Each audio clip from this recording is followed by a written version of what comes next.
अखंड ज्योति फरवरी 2021 शीर्षक है एक साहसिक अभियान है अध्यात्म। अध्यात्म स्वभाव की निम्न प्रकृति एवं उच्च प्रकृति के मध्य चलने वाला सतत संघर्ष पथ है, जिसमें अपनी दुर्बलताओं के विरुद्ध एक युद्ध छेड़ना पड़ता है तथा हर पल सजग साधना में निमग्न होना पड़ता है। हम उस पावन भूमि में पहुंचना चाहते हैं, अपना अधिकार चाहते हैं, उसकी आज़ादी चाहते हैं जो अभी षड रिपुओं के कब्जे में है, और ऐसा कर पाना सरल नहीं है। यह एक दुस्साहस की मांग करता है, क्योंकि यहाँ जन्म जन्मांतरों से पड़ी आदतों, जड़ जमाए संस्कारों के विरुद्ध जूझना पड़ता है। समाज के प्रचलित प्रवाह के विपरीत चलना पड़ता है। सनातन धर्म में इसकी चरम अवस्था को मुक्ति, मोक्ष, कैवल्य आदि नाम दिए गए। भगवान बुद्ध ने इसे निर्वाण का नाम दिया। स्वामी विवेकानंद अध्यात्म को अनंत आत्मा और अनंत परमात्मा के बीच का संबंध मानते थे। यह परमात्मा के साथ अपना सीधा संबंध स्थापित करने की प्रक्रिया है, जिसको भिन्न भिन्न धर्मों में अलग अलग नाम दिए, यथा गॉड, अल्लाह, ईश्वर, ताओ, जेहोवा, वाहिगुरु आदि। वह भावातीत भी है और अंतर्यामी भी। वह बाहर भी व्याप्त है और अंदर हमारे हृदय गुहा में भी। यह एक ऐसा खजाना है जो हमारे दिल में छिपा पड़ा है और हमें इसकी सुध नहीं। हम इसे बाहर खोजते फिर रहे हैं। रामकृष्ण परमहंस कहा करते थे कि अधिकांश लोग बाहर पसरी पड़ी सृष्टि में अधिक रुचि लेते हैं, ना कि इसके रचिता में। यह इंसान की फितरत है कि वह सत्य की कदर नहीं करता, बल्कि इसकी छाया के पीछे भागता है। यह मनुष्य का दुर्भाग्य है कि वह सांसारिक माया के पीछे यात्रा कर परमात्मा रूपी वास्तविक सत्य को भूल जाता है। बहुत कम ही लोग होते हैं जो जीवन के परम सत्य को जानने की चेष्टा करते हैं, उसकी चिंता करते हैं। अधिकांश तो चमत्कार के पीछे भाग रहे होते हैं। इस दौर में भगवान की चर्चा प्रवचन भी बहुत होते हैं, लिखा पढ़ी भी बहुत होती है, भजन कीर्तन भी बहुत होते हैं, लेकिन सही में उनको पाने की गंभीर चेष्टा कितनी होती है यह विचारणीय है। यदि होती तो जीवन इतनी विपन्न अवस्था में नहीं पड़ा होता, वरन जीवन में कहीं शांति, प्रसन्नता और आनंद के प्रसून खिल रहे होते। ईश्वर के प्रत्यक्ष दर्शन, या भारतीय हो या पश्चिमी परंपरा, धर्म, अध्यात्म एवं दर्शन का आदर्श रहा है। भारत में ऐसे व्यक्ति को योगी कहते हैं और पश्चिम में गुह्यवादी या मिस्टिक। योगी या गुह्यवादी परम सत्य का एकांतिक अभिप्सु होता है, अनन्य भक्त होता है और ज्ञान का प्रत्यक्ष अनुभव करना चाहता है। हालांकि इनकी संख्या गिनी चुनी ही होती है। गीता में भगवान श्री कृष्ण इसी सत्य को व्यक्त करते हैं कि हजारों लोगों में कोई एक पूर्णता चाह रखता है, कोशिश करता है, और इनमें से कोई एक ही उस सत्य तक पहुंच पाता है। अध्याय 7। वास्तव में मनुष्य प्राय ईश्वर की परवाह नहीं करता, वह तो इसकी छाया के पीछे भागता फिरता है। राह में गुजरता हुआ राही एक सुंदर बगीचा मिलने पर उसकी सुंदरता से मोहित हो जाता है, उसको निहारने में मग्न हो जाता है। उसे तब यह सुध नहीं रहती कि इसके मालिक से मिला जाए। यही हाल संसार में लिप्त व्यक्ति का होता है, जो इसकी चकाचौंध में खोया फिरता है और ईश्वर की ओर प्रवृत्त ही नहीं हो पाता। जीवात्मा का सच्चा उद्देश्य सत्य को पाना है, अपने वास्तविक स्वरूप को जानना है, ना कि सांसारिक चकाचौंध में इधर उधर भटकते रहना और अपने आराध्य इष्ट और जीवन ध्येय को भूले फिरना। इस रूप में अध्यात्म एक साहसिक अभियान है, पर्वतारोहण जैसी कठिन कार्य जो अपनी पूरी तैयारी मांगता है। गुरु शिष्य की पहले परख करता है कि वह इसके लिए तैयार है भी या नहीं। वह उसके तन मन की उसके जीवन, उसकी पात्रता की परीक्षा लेता है, उसके बाद उचित मार्गदर्शन करता है।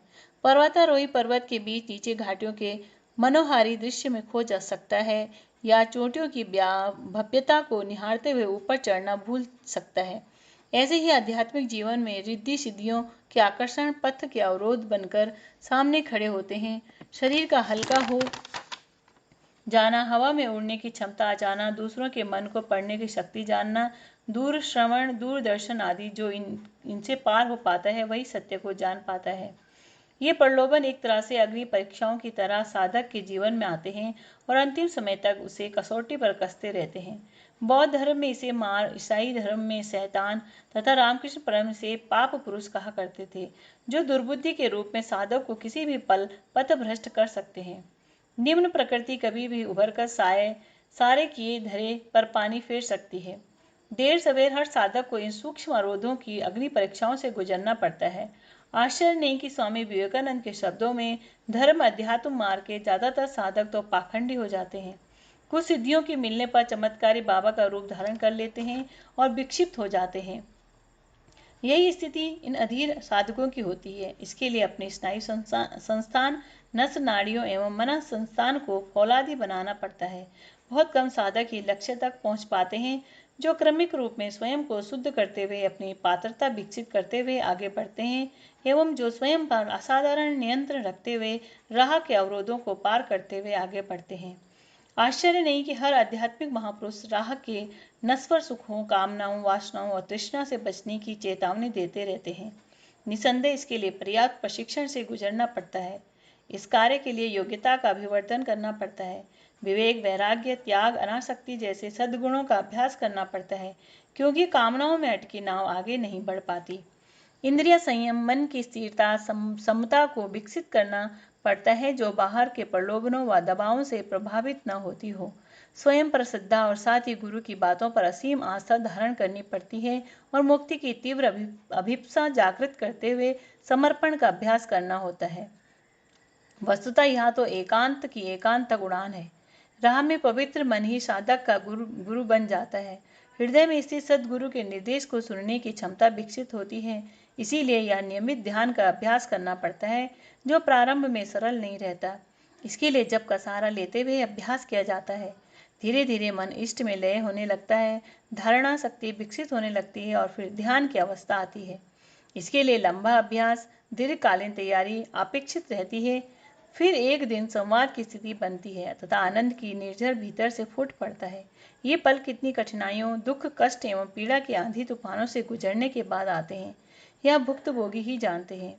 यह अध्यात्म पथ हर मानव का जन्म सिद्ध अधिकार है, बस आवश्यकता गहराई में उतरने की है। सतह पर इंद्रिय सुखों में तैरने के बजाय वाह के सागर में गोता लगाने की है और सतत अभ्यास करते हुए धीरे धीरे अपनी पात्रता विकसित करते हुए जीवन की सार्थकता, सच्चे सुख और आनंद को पाने की है। क्यों इसके लिए संसार में अनावश्यक रूप से उलझते हुए अनंत समय का इंतजार करें? क्यों न स्वयं को समेटते हुए आज अभी से इस महान कार्य में जुट जाएं। परम पूज्य गुरुदेव के वाक्य। महान का अर्थ है विशाल, व्यापक। परम पूज्य गुरुदेव के विचार। महान का अर्थ है विशाल, व्यापक। जो मनुष्य अपने शारीरिक, मानसिक और पारिवारिक कर्तव्यों से आगे बढ़कर विश्व मानव के उत्तरदायित्वों को वहन करने के लिए अग्रसर होता है, मानवीय कर्तव्यों से आगे के देव कर्तव्यों को वहन करने के लिए तत्पर होता है, वह महात्मा है। महात्मा अपने लिए नहीं सोचता, विराट के लिए सोचता है। अपने लिए नहीं करता, विराट के लिए करता है। अपने लिए जीवित नहीं रहता, विराट के लिए रहता है। शीर्षक है एक साहसिक अभियान है अध्यात्म। राधे कृष्ण।